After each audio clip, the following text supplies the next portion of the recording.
with the next stage. It's called abstract operations by Piaget.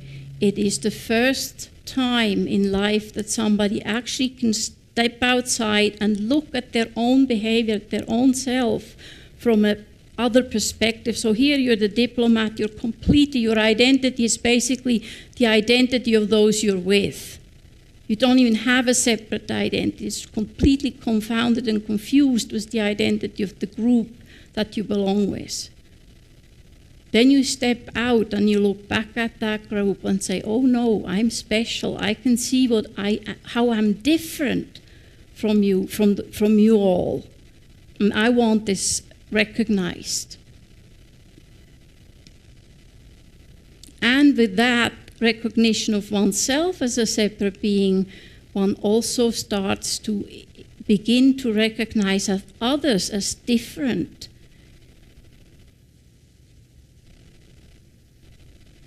Now here the emphasis, this is an early recognition of that, but it is the first stage where I would say you can talk about a real self. And in the test, people will say, I am unique, I am special, I am me, in a sense of, look at me, I'm not like everybody else.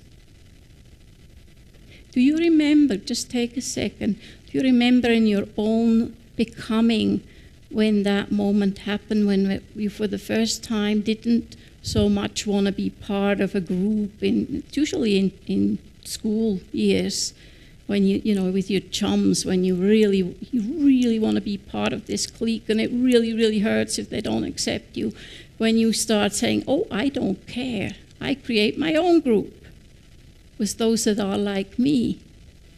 That sense of becoming oneself and not being beholden or bound by the definitions of others is another expression of that. Do you remember that? Anybody can give me an example of where they found that to happen? Yes. I'm not sure. Okay. My name's Deb. I was thinking of not wanting to be with my family. Mm-hmm. As a teenager, starting to separate from them. That is a piece of it, yes. Having multiple, not just one reference group, but starting to have multiple reference group and not being confused about that. Mm-hmm. Whereas the diplomat, when they are, let's say, in a church group with these values and perhaps a school group with these values, there is a conflict. They can not negotiate if the values aren't identical.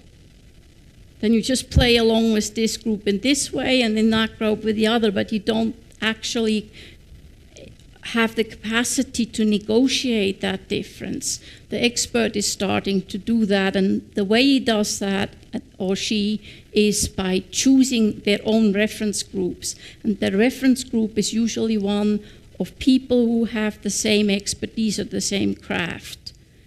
Now I'm listening very much to who is the authority in this field. I look at manuals. You know, what's the right way of doing things here?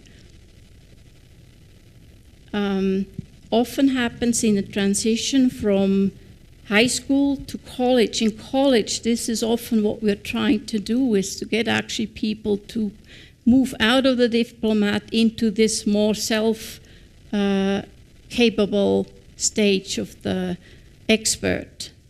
Yes? Is there a difference between the stars and the circles in your graph? Yes, the star in the center, the red one, is where the center of gravity is now. Yeah. And what's below green is what you can look at. Right, but there's a star and a circle there in this. Yeah, it's just the continuing of the diagram. You can now look at yourself, how you looked at others and how others looked at you. Oh, so you have both perspectives, but you stand outside of that. So star number one is? The earliest one-directional capacity to only see outside. Yes. At the diplomat, you can look both forward and backward. You're aware what impression you make on others, and you see others in their own right. Yes. And now you can stand out of that and actually see yourself doing these two things. I understand. Thank you. being in relationship with others. Other questions?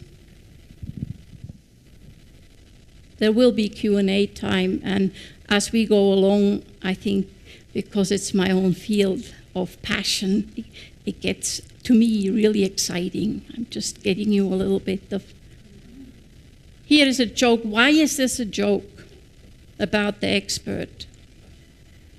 The person obviously needs help, but because it isn't spelled H-E-L-P, the expert says... The guy on the island obviously needs help. I assume it's a guy. Obviously needs help, but because it doesn't say H-E-L-P, the expert says, oh, well, he doesn't need help. So what can the expert not yet do? Spell? Yes. Yes. Use context, abstract, to prioritize, to see the big picture. Here, the big picture is obviously the words is meant to spell help. He cannot do that. He or she cannot do that. So what we have in the experts is, and it's a stereotype, and I'm aware of it, so I'm just sharing with you, when you go through these stages quickly like we do now, it's very easy to fall into kind of caricature. This is an enormous change and transformation from the diplomat to become an expert and become able to do what the expert does. And our culture, and most cultures, are very much run by experts. We couldn't be societies without having a good number of experts running our things. They're also the people who, in any craft, in any field of expertise, go all the way to the limits. They just have such a need to make it better, to improve it, to have the newest. And when you work, again, in organizations, particularly in businesses, or you create product, they can be incredibly difficult to deal with because they always want the most perfect, the most technologically advanced way of doing things, whereas the manager or the whole organization may say, okay, let's look at the big picture. This competition is almost ready with their product. In 2 months, we have to be there first. And the expert will simply, that will be total torture to him, to release something in a beta version that isn't yet perfect. Lots of MIT grads. I mean, there's a whole world that you may recognize of experts that have trouble with this. I think there's, okay, the mottos of the experts are something like that. I'm special. Pay attention to me. I know best. And if I don't know now, I can look it up. I know the right people. I can give you an answer. They will often say, in my opinion, or the truth is, with a capital T. They know.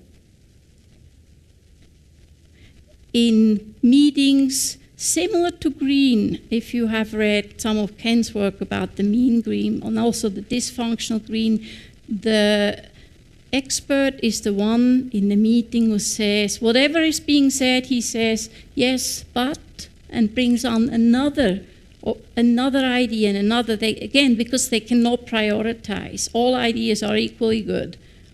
And there is a need of what we call one-upmanship.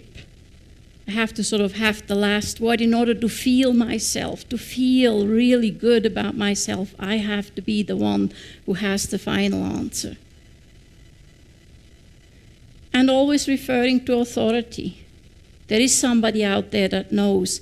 And from the work that Perry did, for instance, at Harvard with male students during the college years, was the discovery that what a profound disappointment it is to a person at this stage when the professor says, well, no, I don't have the answer. We're here together to find out new answers or to explore this. This is like, oh my God, I came here to get the answers and now you say you don't have any? A real common experience in college.